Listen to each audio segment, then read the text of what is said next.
Hello, எனக்கு அருமையானவர்களே, காலை வாழ்த்துதலோடு உங்களை சந்திப்பதிலே மிகுந்த மகிழ்ச்சி. இன்றைய தினத்திலேயும் ஆண்டவர் நம்மிடத்தில் என்ன பேச போகிறார் என்று நாம் திருவசனத்தை கவனிக்க போகிறோம். யோவான் சுவிசேஷம் 20வது அதிகாரம் அதனுடைய 19வது வசனம். வாரத்தின் முதல் நாளாகிய அன்றைய தினம் சாயங்கால வேளையிலே சீஷர்கள் கூடியிருந்த இடத்தில் யூதர்களுக்கு பயந்ததினால் கதவுகள் பூட்டி இருக்கையில் இயேசு வந்து நடுவில் நின்று, உங்களுக்கு சமாதானம் என்றார். நல்லா கவனிங்க.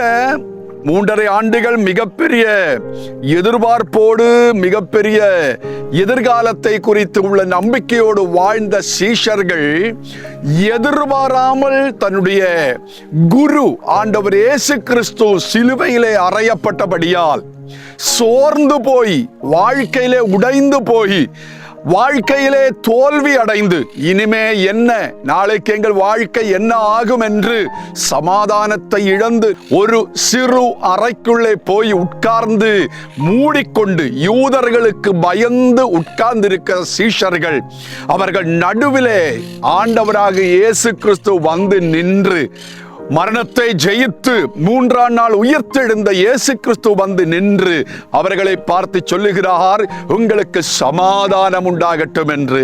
கவனிங்க, சமாதானத்தை இழந்து இனிமே அந்த சமாதானம் திரும்ப என் வாழ்க்கையில வராது என்று நினைத்திருந்த சீஷர்களை பார்த்து ஆண்டவர் சொல்லுகிறார், உங்களுக்கு சமாதானம் உண்டாகட்டும் என்று.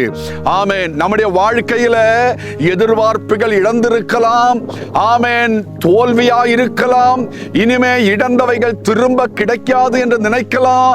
ஒருவேளை உங்கள் சரீரத்திலே சோர்வாயிருக்கலாம், மனதிலே சோர்வாயிருக்கலாம், பிள்ளைகளை குறித்து உள்ள சிந்தையாயிருக்கலாம், வருமானத்தை குறித்து, வேலையை குறித்து, ஆவிக்குரிய வாழ்க்கையிலே இழந்து போன ஜெப ஆவியை குறித்து, இழந்து போன ஊழியத்தை குறித்து நீங்கள் சோர்ந்து போயிருக்கலாம்.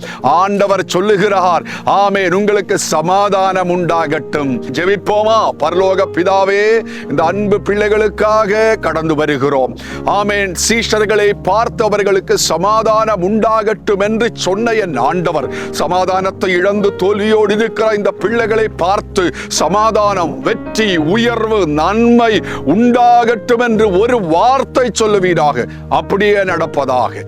இயேசுவின் நாமத்தில் ஜெபிக்கிறோம் எங்கள் அன்பின் பிதாவே. ஆமென், ஆமென், ஆமென்.